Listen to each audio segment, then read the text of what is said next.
Les enfants extraordinaires ont aussi le droit à du beau. Parce que quand tu vas dans des institutions spécialisées, la première chose qui te marque, c'est que c'est souvent très austère. Et donc, on voulait un endroit où les enfants se disent « ouais, j'ai envie d'y aller ». Et c'est un vecteur également de stimulation et d'envie d'aller suivre tes cours. Tu es heureux d'y aller. Et puis, ça permet également de faire venir la fratrie. Et donc, toute la famille s'y retrouve. Donc, c'est un lieu sympa où je vais passer toutes les semaines une demi-journée avec mon enfant ou avec l'ensemble de ma fratrie pour les faire grandir, les faire apprendre, les faire socialiser et aussi que les parents se retrouvent moins exclus. Parce que la communauté est clé, parce que l'entraide nous possède, on a décidé de mettre en lumière tous ces visionnaires. Bienvenue dans le podcast Build a City for Good de Daphne. Bonjour à tous et bienvenue dans un nouvel épisode du podcast Build a City for Good de Daphne.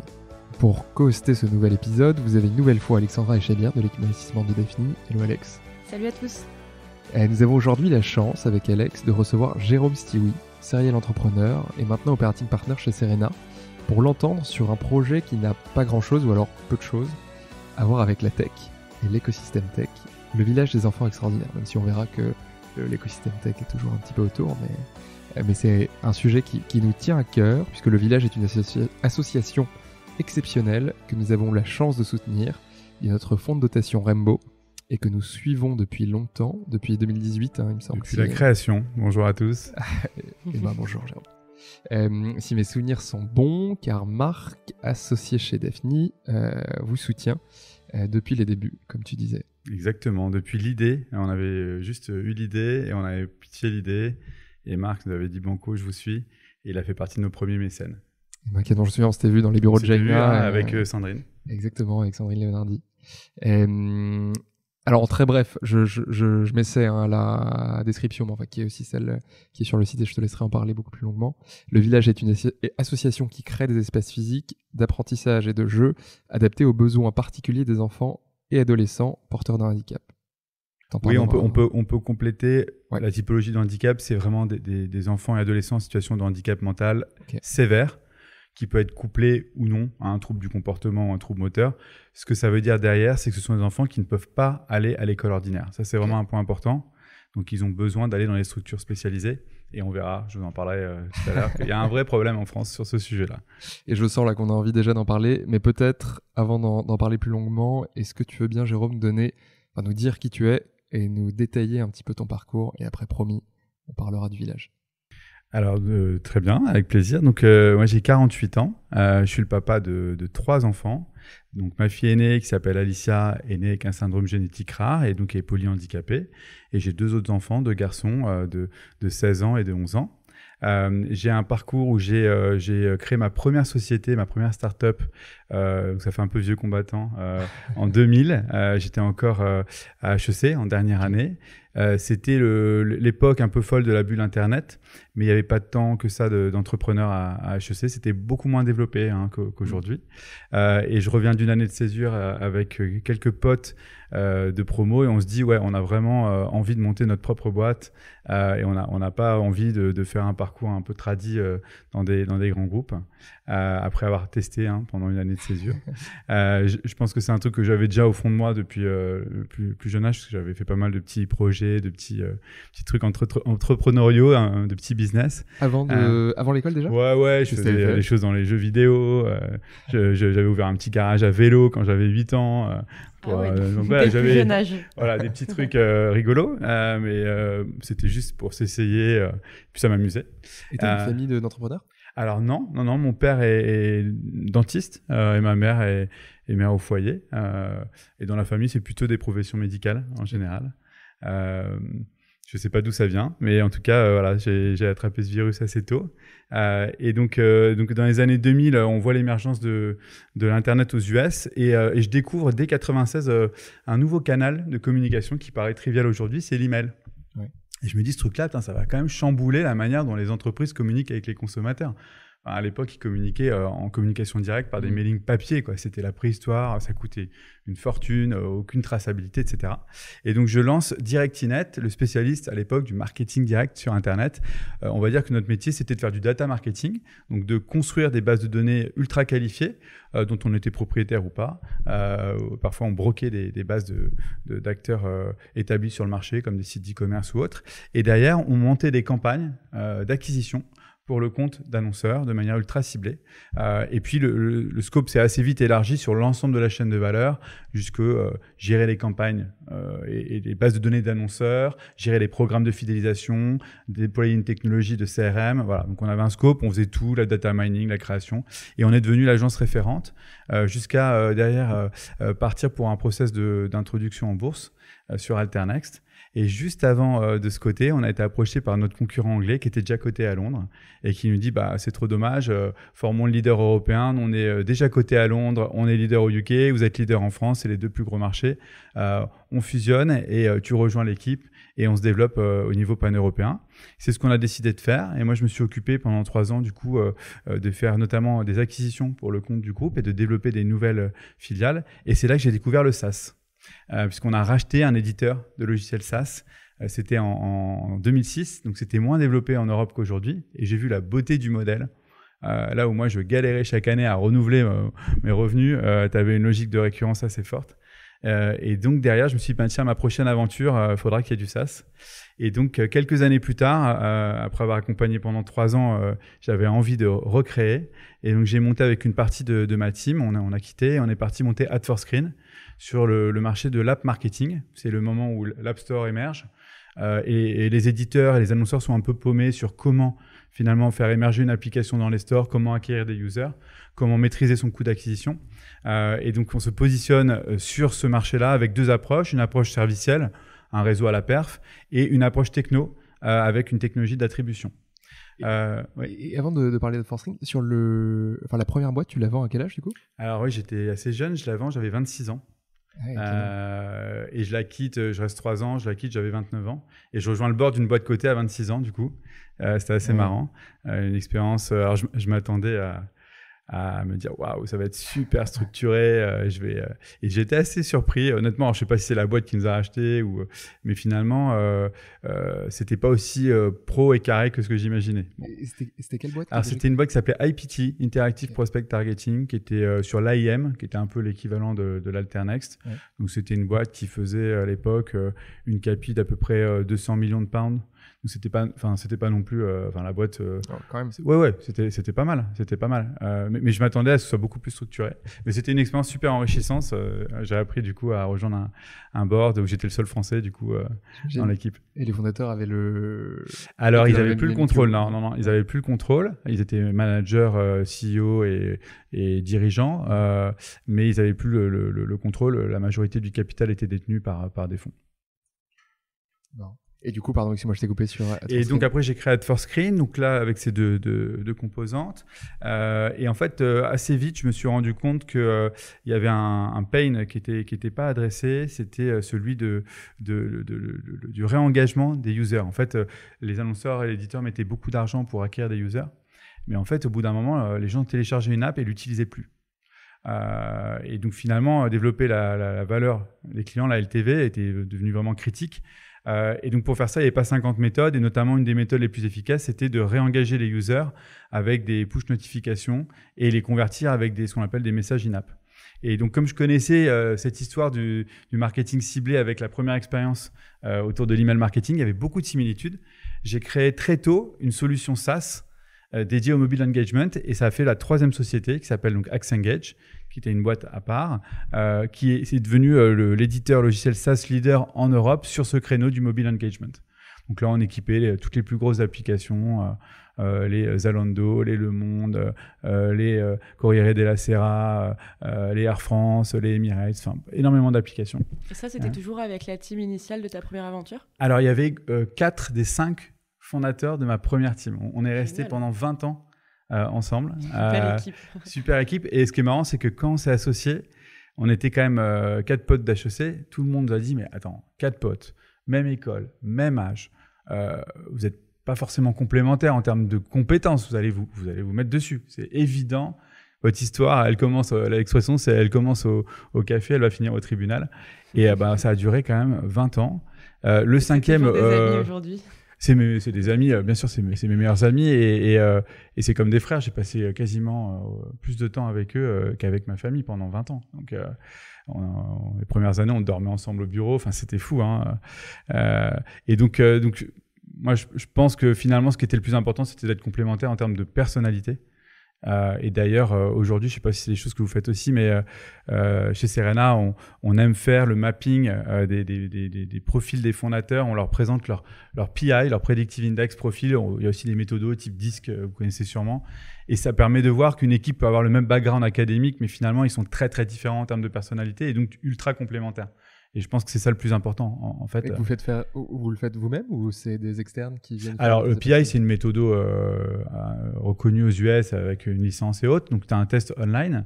Mais ensuite, on l'interprète pour eux. Donc, tu as un rapport qui est généré. Mais après, on leur Ils sont toujours partants pour se prêter alors, à l'exercice. on le fait post-investissement. Ah oui, je précise. C'est pas un élément de la due deal. Non, bien sûr. Non, c'est pas une due deal du tout. C'est pour leur apprendre à se connaître. Okay. Et aussi voir sur quelle partie de l'équipe ou en termes de personnalité, comment ils ont besoin de compléter l'équipe. Parce que si tu recrutes que des gens qui sont comme toi, tu n'as que des clones, ça ne marche pas en fait. Et c'est vrai que nous, typiquement dans la roue, on avait fait la méthode DISC quelques années après avoir créé notre première boîte. Et avec mes 4 autres cofondateurs, on était tout autour de la roue. C'était assez incroyable. Alors, on l'avait peut-être ressenti intuitivement, mais on ne l'avait pas conceptualisé. Et quand on a vu ça, on a dit « Ah ouais, ok, d'accord ». On voyait bien qu'on était différents, mais là, effectivement, ça match super bien. Et donc, oui, on a fait 20 ans ensemble. Et donc, la dernière société, AxonGage, a été créée en parallèle d'AdForScreen. Elle a connu énormément d'essor parce que c'était hyper scalable. En fait, à partir du moment où tu avais ton logiciel qui était développé, on a pu ouvrir l'Espagne, l'Italie, l'Allemagne. On a conquis ces marchés qui étaient par les leaders américains. Et pendant ce temps-là, AdForScreen a continué son petit bout de chemin, boîte rentable, faisait ses 20% de croissance et 20% de rentabilité. Mais on avait besoin de financer notre éditeur, parce qu'un éditeur SaaS, ça consomme du cash. Et donc, on a vendu AdForScreen à un fonds de LBO qui faisait un build-up pour se concentrer sur AxonGage, qu'on a fait super bien croître. Et puis, fin 2018, le leader américain de notre secteur nous a approché pour nous proposer de nous racheter. Et ça tombait bien, parce que moi, je commençais un peu à fatiguer. Ça faisait 20 ans d'entrepreneuriat. Et je pense que j'avais envie de faire autre chose. Et donc, on a saisi cette opportunité. Et du coup, s'est posé la question, après cette vente-là, de « Ok, qu'est-ce que je fais des 20 prochaines années de ma vie ?» Et j'avais vraiment envie de sens. Parce que, alors, la particularité de mon parcours entrepreneurial, c'est que j'ai fait de la tech et de la martech. On ne peut pas dire que la tech et la martech soient l'industrie qui est celle la plus porteuse de sens. Voilà. À la fin de la journée, tu te dis, si j'existais plus, est-ce que ça change la face du monde ? Franchement, non. Peut-être même que certains consommateurs seraient contents de ne pas recevoir de push et pas avoir de pub. Voilà. Au moins, on ne reçoit plus les papiers par la poste. Voilà. Parce que ça, franchement, c'est un progrès. Je sais pas, j'en parlais avec qui la dernière fois. Je sais pas si tu avais ça aussi chez toi. Mes parents étaient abonnés chez Damar. Ouais. Vieille marque déjà. Ouais, le catalogue, là. Voilà. L'énorme catalogue. Et j'avais reçu une fois un courrier avec une clé dedans. Il sait que vous avez gagné une voiture. Ouais, je me rappelle très très bien. Du coup, le faux espoir pour moi qui pensais qu'on avait gagné une voiture était terrible.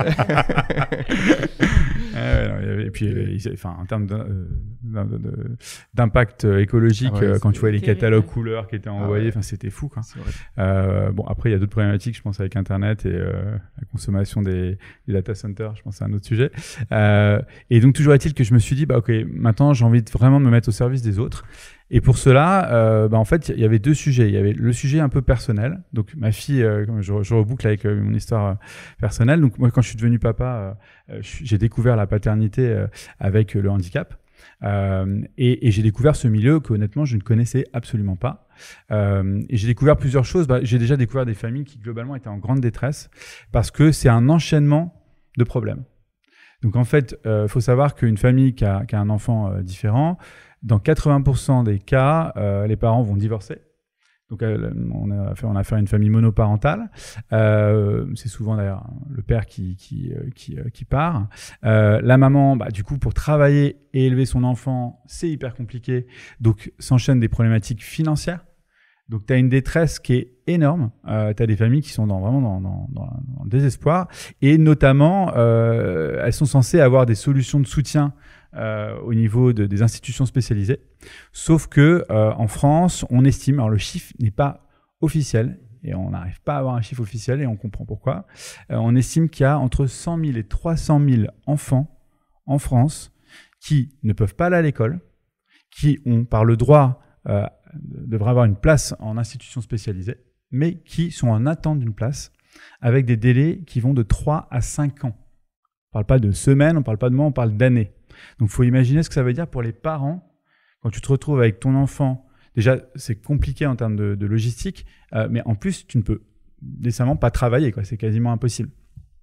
Donc, on a découvert ça. Alors, nous, on a eu la chance, on n'a pas expérimenté ce parcours, mais on a rencontré beaucoup de parents dans les associations qu'on a côtoyées avec ma femme qui étaient dans cette situation-là. Donc, ça nous a quand même pas mal choqué.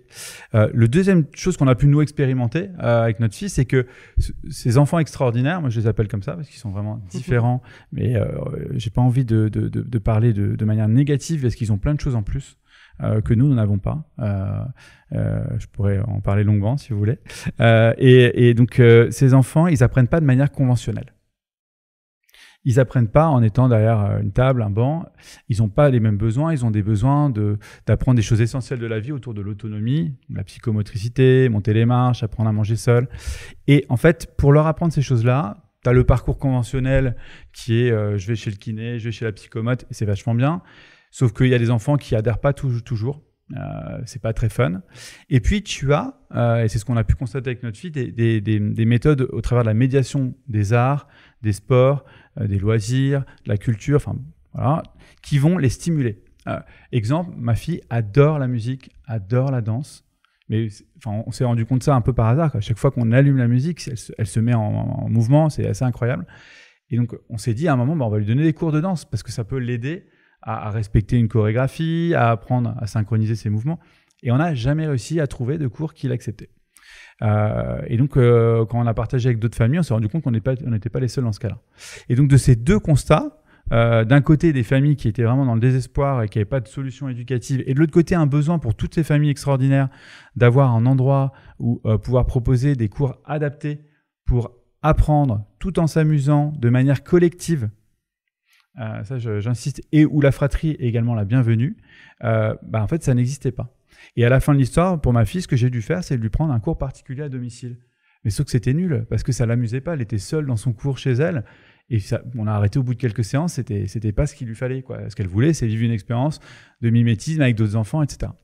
Et donc, on s'est dit avec ma femme Emmanuelle que ça serait extraordinaire de pouvoir créer un lieu qui soit adapté pour ces enfants, tant en termes d'infrastructure que également de cours, entre guillemets, donc de professionnels de l'art-thérapie, également de technologie, parce que ces enfants, ils ont aussi le droit de s'amuser. En fait, s'amuser, ça fait partie du bon développement d'un enfant. Et par exemple, si tu veux faire jouer un enfant qui a un handicap mental sévère à un jeu vidéo, c'est impossible. Parce que prendre une manette, c'est déjà, et comprendre le concept de la manette, des boutons, c'est déjà une abstraction qu'ils n'ont pas forcément, et la psychomotricité ne va pas forcément avec. Donc on a également créé, je pourrais en parler, une playroom numérique qui est complètement adaptée. Donc, tu joues avec ton corps, tu joues avec ta voix, tu joues avec tes pieds, tu joues avec tes bras, mais tu n'as pas besoin de manipuler de manette, tu as des capteurs de mouvement.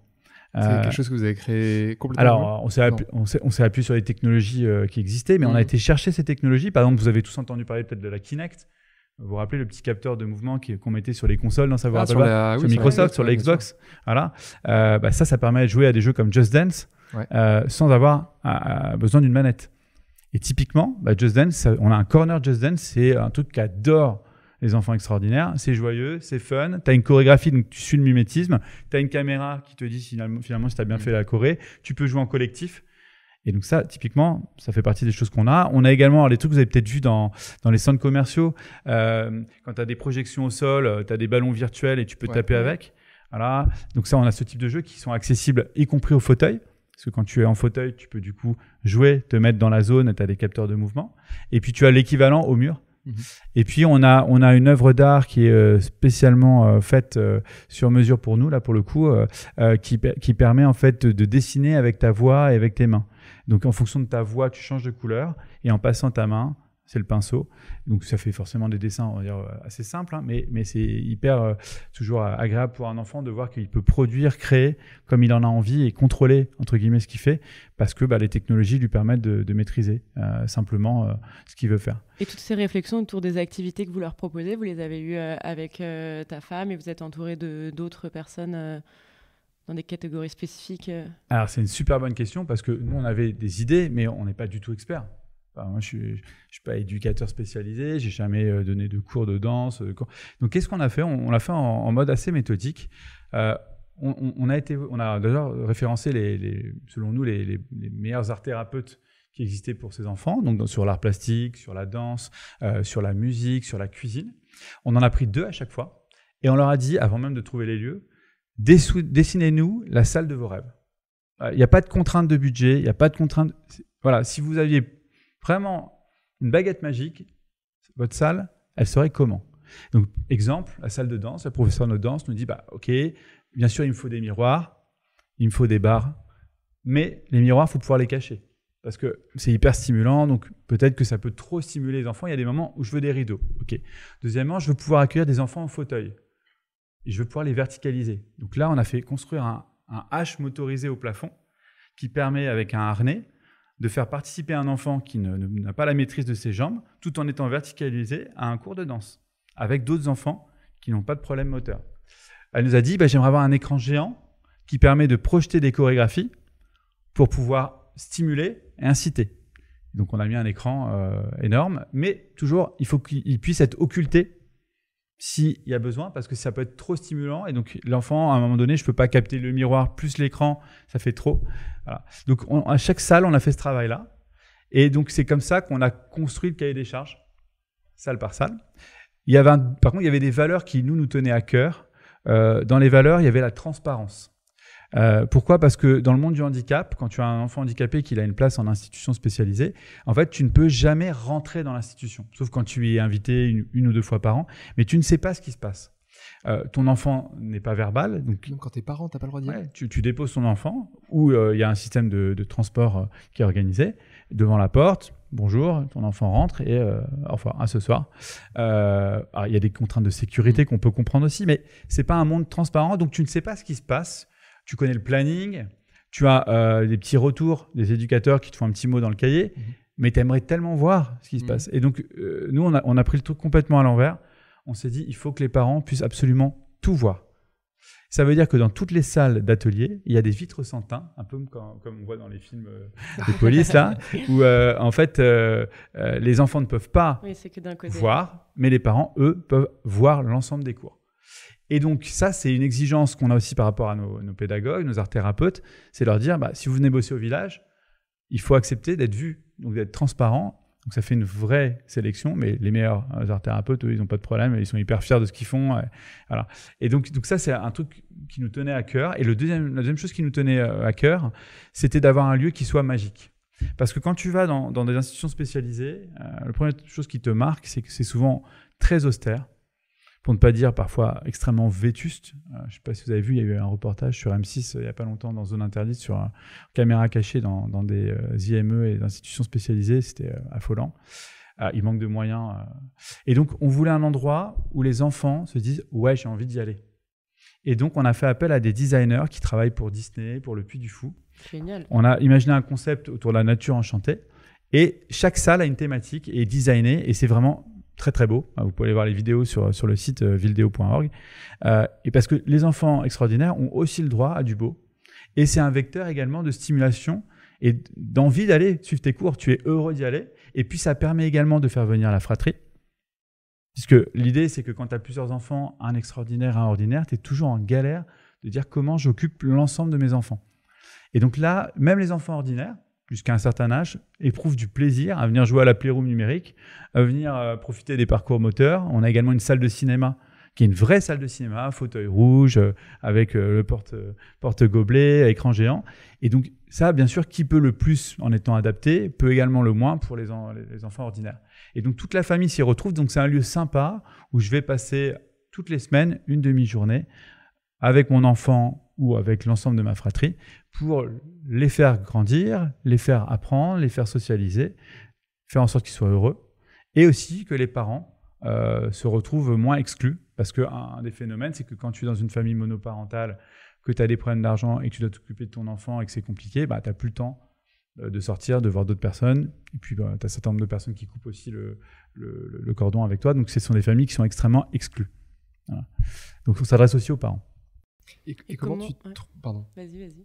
Justement, pour revenir sur la question d'Alex aussi, comment est-ce que tu trouves les thérapeutes? Tu disais justement tout à l'heure qu'il y avait c'était pas facile de trouver des gens qui, même en cours particulier, avaient une approche adaptée. Alors, comment on a fait pour les art thérapeutes? On a utilisé plusieurs méthodes. Déjà, on s'est appuyé sur ceux qui intervenaient déjà en institution spécialisée. Donc, il y a quand même, alors il y a une pénurie énorme, mais il y en a quand même. Donc, par exemple, ma fille, dans son institution spécialisée à Montreuil, elle a des cours de cirque, elle adore. Elle n'avait pas de cours de danse, mais elle avait des cours de cirque. Donc, du coup, on a pu parler avec l'art thérapeute et dire tiens, est-ce que tu voudrais venir en plus donner des cours au village? Sur la partie danse, alors là, on a fait appel à une école, une académie de danse qui donne des cours de manière globalement assez ordinaire, mais qui avait envie de s'engager dans un projet inclusif. Et je pense que le patron de cette école, il avait une sensibilité, peut-être il y a des raisons, souvent des raisons personnelles, et il a transmis ça à ses équipes.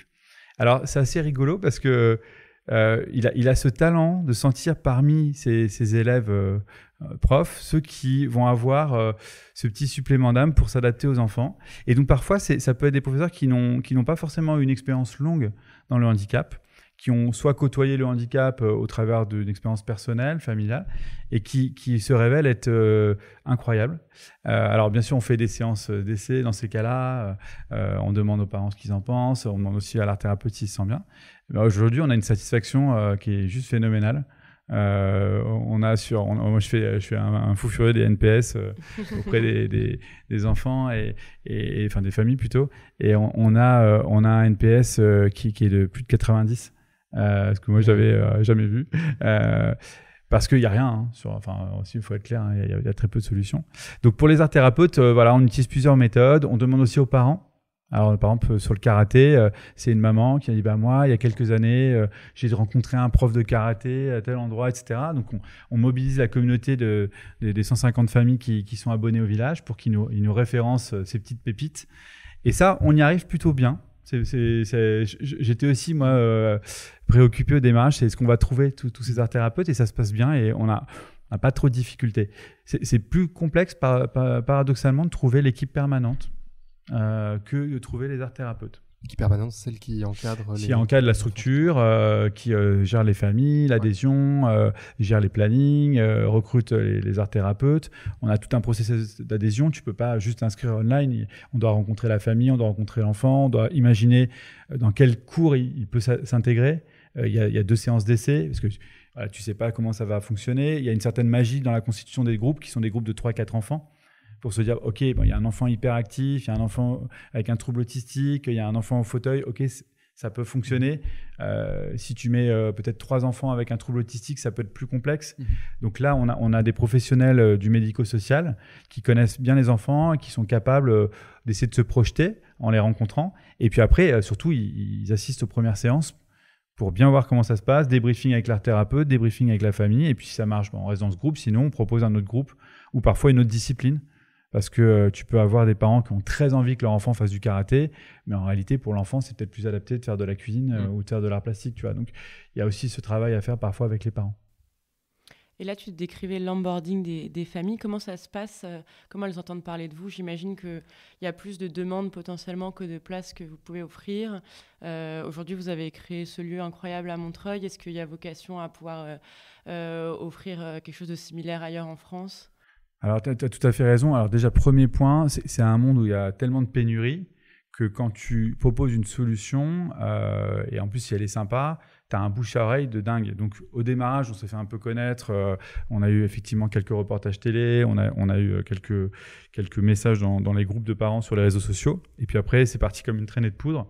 Et donc aujourd'hui, on a 600 familles qui sont en liste d'attente. Et en fait, on a une capacité. Alors, le modèle, quand on a ouvert le village, on avait deux possibilités. On pouvait dire on va prendre 30 familles, 30 enfants à l'année, toute la semaine, et puis c'est tout. Mais on va super bien les accompagner. Mais quelque part, ça ne répond pas vraiment. Enfin, tu as un impact qui est extrêmement fort sur chacune de ces familles, mais tu n'aides pas un grand nombre. Nous, on a fait un autre choix. On a fait le choix de dire on va donner un petit peu à un max. Donc, on prend les enfants une demi-journée par semaine, maximum, mais on peut en accueillir des centaines. On a une capacité sur un village d'accueillir 500 familles. Alors, le premier village, il est à Saint-Maur-des-Fossés. Qu'est-ce qui nous limite aujourd'hui? On a 150 familles. Qu'est-ce qui nous limite pour passer à 500? Il y a une question déjà financière, parce qu'aujourd'hui, on est financé à plus de 90% par les dons. Et donc, déjà, merci à Daphne de nous soutenir. Merci à Marc, merci à Angel. Merci à vous deux, Chabir et Alexandra, de nous soutenir. Vous avez également filé votre taxe d'apprentissage, donc c'est hyper sympa. Donc ça, je vais en reparler. La taxe d'apprentissage, c'est un petit vecteur d'espoir aussi pour nous. Mais donc, comme on est financé par les dons, à chaque fois qu'on veut faire entrer des nouvelles familles, il faut avoir le financement. Un enfant, c'est à peu près un coût de 6 000 € par an. Et nous, ce qu'on demande aux familles, en moyenne, c'est 400 €. Donc, on finance plus de 90%, quels que soient les niveaux de revenus. Donc, il faut aller chercher à chaque fois des dons et des subventions. La deuxième limite, c'est effectivement également l'équipe permanente, parce qu'il faut faire un onboarding qui est quand même assez chronophage. Et donc, on ne peut pas accueillir en une semaine 50 familles. Il faut les recevoir, il y a un premier rendez-vous, deuxième rendez-vous, les 2 séances tests. Donc, de toute façon, c'est une montée en puissance continue. Là, aujourd'hui, on a le premier village qui est à Saint-Maur-des-Fossés. On n'est pas encore en pleine capacité. C'est notre deuxième saison, on a ouvert l'année dernière. Donc, ce qu'on se donne pour objectif, c'est à la fin de l'année d'avoir là atteint un remplissage, on va dire, plus important. Et notamment grâce à une source de financement complémentaire qui est la taxe d'apprentissage. Donc, pour la première année, on a été éligible à la taxe d'apprentissage et ça représente maintenant à peu près 30% de notre budget. Donc, c'est une vraie source d'espoir pour nous, puisque avant c'était quasiment 100% de dons, 90% de dons, à la fois des entreprises, des fondations et des mécènes. Maintenant, on a 30%. Donc, et c'est la première année, donc on peut espérer avoir un mix plus important. Si derrière, on a cette source de revenus qui est pérenne, on peut en ouvrir d'autres. Financer l'ouverture et l'infrastructure, ça coûte, ouvrir un lieu, ça coûte autour de 3 millions d'euros de travaux pour un lieu qui fait à peu près 1200 mètres carrés. Donc ça, on peut trouver parce que c'est du one-shot, entre guillemets. Ce qui est plus compliqué, c'est les frais de fonctionnement. Et donc là, c'est très important pour nous d'avoir un modèle qui est réplicable, qui va nous permettre d'en ouvrir d'autres. Donc voilà, ça c'est une limite quand même.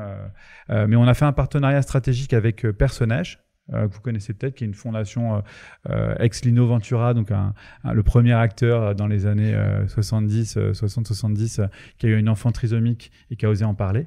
Ils ont une 50aine de maisons pour adultes handicapés mentaux en France.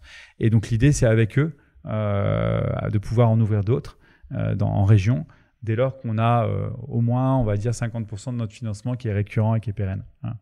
Et sachant que sur la taxe apprentissage, je dis pas de bêtises quand je dis que tout le monde peut la louer de manière indépendante. Alors, tout le monde, merci Chabir. Là, je parle à tous les dirigeants qui nous entendent. La taxe d'apprentissage, vous la payez quoi qu'il arrive.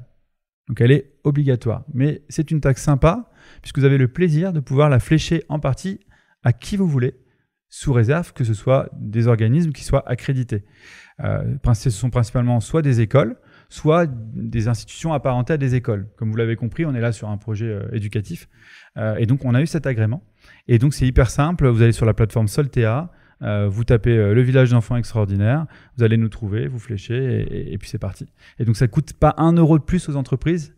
Et il y a beaucoup d'ailleurs de startups qui ne flèchent même pas, qui ne savent même pas qu'ils peuvent flécher leur taxe d'apprentissage, ils n'y pensent même pas. Et d'ailleurs, je serais ravi l'année prochaine parce que là, la campagne est presque finie, donc il y a encore un petit peu de temps, mais c'est presque fini. Je crois que ça finit le 25 octobre. Mais l'année prochaine, on pourrait faire un truc ensemble auprès des startups du portefeuille de Daphne. Parce que c'est un truc qui vraiment crée aussi de la joie dans les boîtes. C'est-à-dire que tu peux communiquer en interne en expliquant que voilà, on a contribué à ce projet-là. peuvent venir le voir, tu as un impact direct. Nous, on a une structure avec très très peu de frais de gestion. Donc, vraiment, quand 1 euro va au village, il y a 98% qui vont aux enfants. Donc, on est bénévole avec ma femme. Bien sûr, tout le comité de direction est bénévole. Et donc, l'équipe opérationnelle est vraiment au contact direct. On n'a aucune personne pour l'instant sur l'administratif. On gère tout ça avec des bénévoles, experts comptables bénévoles, la fondation Personnage qui nous aide sur certains sujets admin. Donc, ça va direct aux enfants. Voilà. Vous êtes combien dans l'équipe là aujourd'hui ? Alors, l'ensemble des équipes art thérapeutes plus équipe permanente, c'est une vingtaine de personnes. Les art thérapeutes sont en statut indépendant, donc ils viennent en fonction une demi-journée à plusieurs demi-journées par semaine. Et on a une équipe permanente de 3 personnes full-time qui est au village, sans compter le comité de direction. Emmanuel, ma femme, est quasiment à temps plein. Et moi, j'alloue 2 jours par semaine pour le village.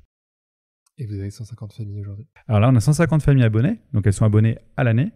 Et donc là, tous les mois, on en ajoute progressivement. On a des stages de vacances également pour les familles qui souhaitent expérimenter le village. Là, la Toussaint, par exemple, tu as des systèmes où tous les matins, tu peux venir amener ton enfant à un cours d'art plastique 5 fois, tous les jours, du lundi au vendredi. Ouais. Là, c'est un autre format. Et sachant que ça allait assez vite, non ? Parce que tu as ouvert le village il y a 1 an. Oui, c'est ça. Alors, les étapes le plus dur, ça a été de trouver le financement pour les travaux. Avant même d'avoir le lieu, on voulait s'assurer qu'on allait pouvoir faire quelque chose d'ambitieux et qui pouvait avoir cette magie-là. Donc, on avait chiffré ça au début. On est toujours un peu trop optimiste. On pensait que ça nécessitait 1,5 million d'euros. Et on s'est dit, on va voir si on arrive à les collecter. On a réussi à les collecter. Donc, on s'est dit, c'est bon, on y va. On va chercher le lieu. Et là, ça a été plus long, beaucoup plus long que ce que j'imaginais pour trouver un lieu pas trop loin de Paris. Donc, on est à Saint-Maur-des-Fossés, juste à côté du RER A. On est à 15 minutes de la porte de Bercy en voiture, donc porte de périph'. En fait, c'est pas évident. Il y a assez peu de lieux adaptés. On voulait un parking privatif, on voulait une aire de jeu extérieure, un bâtiment indépendant, mais qui est pignon sur rue et qui soit en pleine ville. Donc, ça nous a pris près d'1 an pour trouver les locaux de nos rêves. Et une fois qu'on les a trouvés, fallait les gagner. Et là, quand vous êtes une association qui vient de se créer, sans, on va dire, ressources récurrentes, en fait, les bailleurs privés vous disent non. Donc, on a eu la chance de croiser sur notre chemin Christophe Lasserventura, qui est le président de Personnage, qui était déjà un de nos mécènes au travers de la fondation, mais de manière assez faible. Et on lui a expliqué la situation. Il dit, voilà, on a trouvé les locaux de nos rêves, mais on n'est pas sûr de les avoir. Et là, il a été génial. Il nous a dit, écoutez, Banco, nous, on va être caution. On va se porter garant pour vous.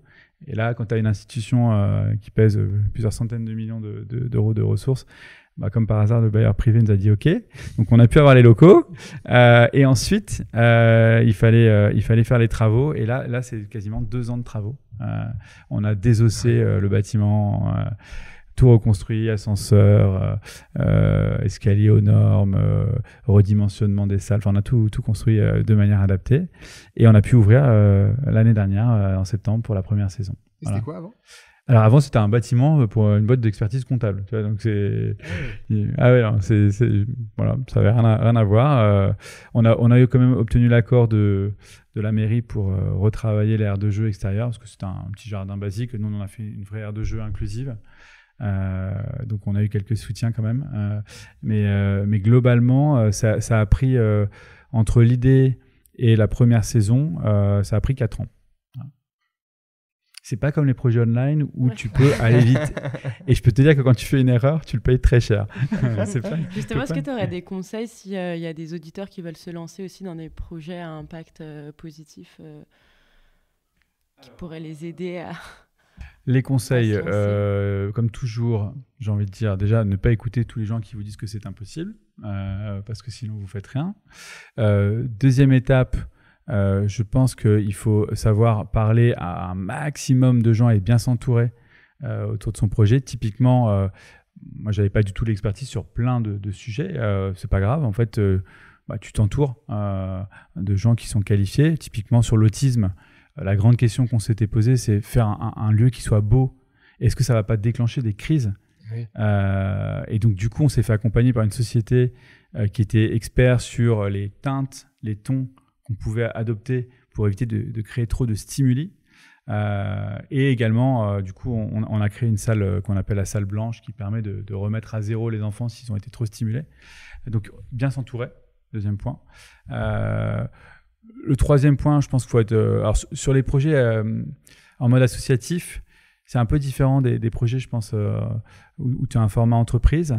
Les modes de financement ne sont pas les mêmes. Il y a quand même de l'argent, il y a quand même pas mal de fondations. Et comme pour les VC, faut trouver les fondations dont la thèse est en rapport finalement avec ton objet. Donc ça sert à rien d'appeler n'importe qui. Voilà. Donc bien identifier les bonnes fondations. Et puis ce qui est assez sympa, c'est que quand tu viens du monde entrepreneurial, si on parle de gens qui ont eu un vécu dans les startups ou les scale-up, en fait, on a quand même une habitude de structurer, de présenter nos projets de manière quand même assez carrée. Et en fait, quand tu vas voir du coup des fondations dans le monde associatif, où ce sont souvent des gens qui font ça en plus de leur boulot ou à côté de leur boulot, ton projet il remonte quand même assez bien. Et il est assez pro et donc il est mieux packagé. Voilà, il est plutôt bien packagé. Et donc, en fait, c'est moins dur que ce que j'imaginais. De trouver les premiers financements. Donc, faut pas hésiter. Il y a beaucoup d'argent dans les fondations d'entreprise où ils seront ravis, si c'est en rapport avec leur thèse, de pouvoir vous aider. Voilà. Et puis, toujours avoir la bonne équipe, c'est toujours pareil. Les personnes avant tout. Nous, on a eu la chance d'avoir beaucoup de bénévoles autour de nous qui étaient vraiment passionnés par le projet, qui faisaient ça en plus de leur boulot et qui nous ont donné de leur temps. Et sur plein de sujets différents, je parlais de l'expertise comptable, le juridique, la recherche de financement, les travaux. Voilà. Donc, ce qui est assez magique dans le monde associatif et qu'il n'y a pas, je trouve, dans le monde, en tout cas du business. Je pense que dans les entreprises à impact, tu peux retrouver ça. C'est ce côté de dire, tu peux engager les gens assez rapidement. Ils vont le faire parce qu'ils ont envie, ils sont portés par la mission. Il n'y a pas une logique d'intérêt. Dans le business, c'est toujours j'essaie de te vendre mon truc. Là, en fait, on ne vend absolument rien. Alors, on n'a rien à gagner. Donc, j'ai envie de dire, qui a envie de nous aider, nous aide. Et en fait, il y a des chaînes assez magiques qui se sont mises en place. Les gens ont envie ou pas de t'aider. S'ils ont envie de t'aider, ils t'ouvrent leur réseau assez vite. Donc, on a eu des rencontres assez incroyables, que ce soit Marc ou d'autres personnes qui nous ont mis en relation avec plein de gens géniaux et qui nous ont aidés pour trouver notamment les financements. Donc là, il y a un côté un peu magique qui se met en place. Parce que tu vois l'assez bon côté de la nature humaine, c'est que les gens, ils ont envie d'avoir un impact, ils ont envie d'aider. Et si le projet leur résonne en eux, en fait, ils vont te donner du temps avec des niveaux d'expérience, parfois et d'expertise super élevés, quoi. Tu as raison, c'est comme le VC Early Stage, tu finances aussi des entrepreneurs et des visions, des convictions. Donc ça se rejoint clairement. Et du coup, tu disais comment on peut t'aider aujourd'hui, si on peut peut-être éventuellement conclure là-dessus. On peut t'aider. Alors, le latex d'apprentissage, on le redit. Alors, on peut la flécher. Qu'est-ce qui nous aide aujourd'hui? L'un des gros sujets, c'est toujours le financement. Donc, la taxe d'apprentissage, ça, c'est sûr. Soltea.fr, c'est pas encore trop tard. Vous avez quelques heures. Je sais pas quand passera le podcast. Voilà. Et puis, l'année prochaine, tous les ans, vous pouvez nous aider. Si vous avez des fondations d'entreprise, des fonds de dotation, comme vous l'avez vous avec Rainbow, on est bien évidemment ravis de pouvoir vous accueillir dans la famille du village. On a pas mal de fonds d'investissement qui nous aident, mais aussi des entreprises très traditionnelles, des grosses boîtes, des plus petites boîtes. Et puis bien sûr, comme toute association, alors on a quand même un avantage par rapport aux entreprises, c'est que ce sont de vrais dons, donc c'est défiscalisant, que ce soit à l'IS ou à l'IR. Et également avec la fondation personnage, on peut également défiscaliser à l'IFI. Donc en fait, le don, à chaque fois que vous faites un don, ça vous coûte finalement, on va dire, un tiers de ce que vous allez donner. Donc c'est quand même aussi une manière de nous aider. Ça fait du bien de donner et de venir voir aussi où va cet argent. Donc on est ravis d'accueillir de découvrir le lieu. Ouais. Et parfait. Ce sera le mot de la fin. Merci beaucoup Jérôme en tout cas. Merci beaucoup. Merci Chabir, merci Alexandra. Très admiratif.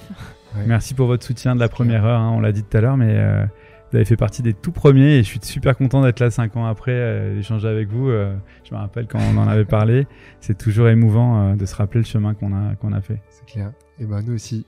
Merci beaucoup.